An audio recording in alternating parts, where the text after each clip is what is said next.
안녕하십니까, 알파스트리트 파트너스입니다. 2024년 10월 4일 금요일 마감 시장 보겠습니다. 코스피 지수가 0.31% 올라서 2569로 마감을 했습니다. 오늘 코스피 조금 오르긴 했는데 0.3%, 최근에 이렇게 빠진 걸 생각하면 거의 변화가 없었다고 봐야 될 것 같고요. 여전히 코스피 굉장히 많이 빠져 있는 상태에서 좀처럼 반등을 하지 못하고 있는 그런 모습입니다.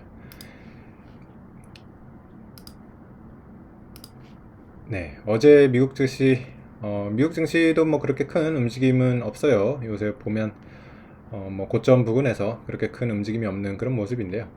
다우가 어제는 0.4% 조금 그래도 빠졌고요. 나스닥은 거의 보합 수준이었습니다. 그래도 다우 여전히 뭐 42,000선을 유지를 하고 있고요. S&P 500도 거의 5,700 가까이 있어서 여전히 고공행진을 하고 있는 미국 증시입니다. 어제는 특히 엔비디아가 상당히 좋았습니다. 엔비디아 블랙의 칩이 굉장히 잘 팔린다고 해요.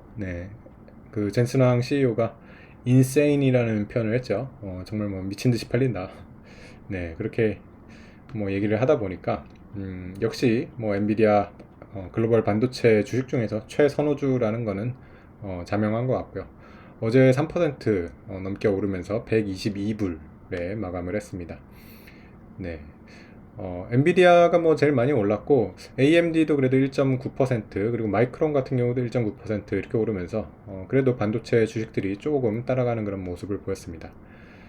빅테크 중에서는 메타가 그래도 좀 좋았습니다. 메타가 1.7% 오르면서 메타가 지금 580불인데요. 메타 같은 경우는 지금 거의 사상 최고치 계속 경신을 하고 있어요. 그래서 참 조용히 지금 강한 그런 주식이 아닌가 이렇게 생각이 됩니다. 반면에 테슬라가 어제는 좀 많이 약했는데요. 3% 이렇게 넘게 빠졌습니다. 테슬라 같은 경우는 아무래도 그 지표상으로는 지금 가장 비싼 주식이긴 하거든요. 지금 포워드 PR을 보면 테슬라 76배죠. 그래서 확실히 테슬라는 이제 10월 10일에 뭐 로보택시 발표를 한다 그러는데 거기서 뭔가 보여줘야 될 것 같아요. 확실히 꿈과 희망으로 먹고 사는 지금 주식이 테슬라기 때문에 앞으로의 그런 비전 이런 것들 좀 일론 머스크가 잘 보여줘야지 좀 올라갈 수 있지 않을까 그렇게 생각이 됩니다. 전체적으로 뭐 다우가 0.4% 빠진 걸 보면 알 수 있듯이 조금 약했던 것 같고요. 에너지 주식만 조금 그래도 강했던 것 같아요. 엑선모빌 같은 경우는 0.8% 이렇게 오르면서 122불인데 거의 뭐 사상 최고치 근처에 이렇게 와 있습니다. 아무래도 이 지금 중동 상황이 계속해서 조금 안 좋아지고 있기 때문에 WTI가 좀 올라왔고요. WTI 지금 보면 74불까지 올라왔습니다. 최근에 이제 70불 밑에서 있었으니까 지금 제법 많이 올라왔습니다. 그러면서 조금 미국의 에너지 주식들이 좀 좋았던 것 같고요. 네. 그러면서 조금 달러 인덱스도 같이 올라오고 있어요. 달러 인덱스가 보면 지금 거의 102에 가까운 그런 수준까지 올라오다 보니까 원달러 환율 같은 경우도 좀 올라오고 있습니다. 1337원 이렇게 거래가 되고 있습니다. 오늘 우리 증시 같은 경우는 사실 오늘 금투세에 대한 좀 결론이 날 걸로 기대를 했는데 결론이 안 났습니다. 결국에는 뭐 당 지도부에 위임한다고 이렇게 되면서 뭐 그래도 늦어도 다음 주 월요일 전에는 좀 나오지 않을까 이렇게 생각이 됩니다. 그래서 뭐 아직 뭐 확정된 건 아닌데 그래도 유예가 될 거라고 이렇게 좀 많이 기대를 하고 있는 것 같고요. 그래서 만약에 금투세가 유예가 되면 뭐 지금 이런 기사도 있는데 뭐 한국 단원 사학개미 돌아오나 뭐 이런 얘기도 있는데 글쎄요, 금투세 때문에 과연 우리나라가 빠질 게 맞을까요? 사실은 우리나라 주식이 지금 뭐 글로벌 증시에 비해서 굉장히 약한 이유는 이 거버넌스 문제라고 저는 생각을 하거든요. 그래서 금투세는 사실은 거버넌스랑 관련이 없는 거기 때문에 금투세가 유예된다고 해서 과연 코스피가 그렇게 크게 올라올 수 있을지 조금 의문이긴 합니다.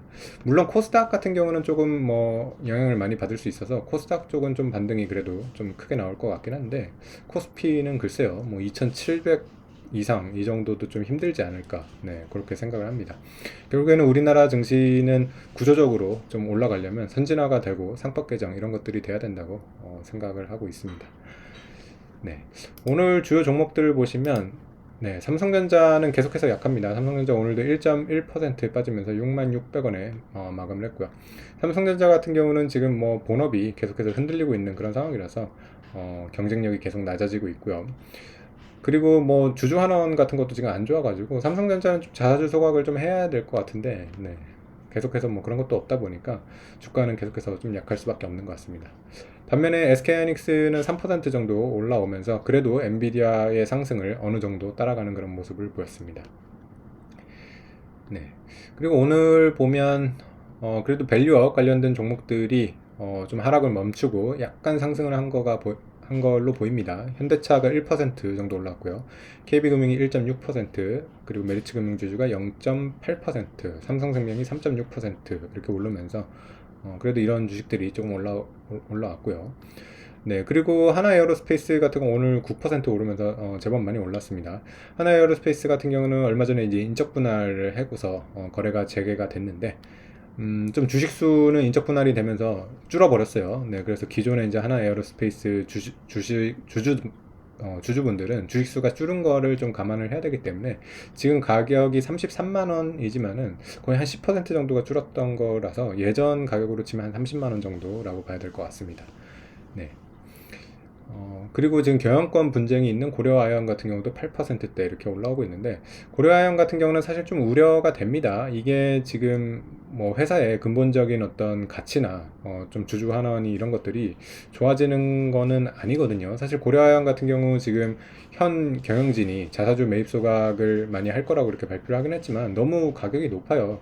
지금 거의 뭐 80만 원대 이렇게 산다고 그러는데, 예전에 사실은 고려아연 같은 경우는 40만 원대 주가가 있었는데 그때 안 하고 지금 이렇게 가격이 높아져서 하는 거는 뭐 이건 주주를 위한다기보다 거의 본인의 경영권 방어를 위해서 이렇게 하는 거기 때문에 상당히 보기는 안 좋습니다. 네, 그래서 우리나라의 여전히 주주 가치나 이런 것들은 좀 상당히 안 좋다라는 게 좀 이번 이런 사건에서도 좀 느껴지는 것 같습니다.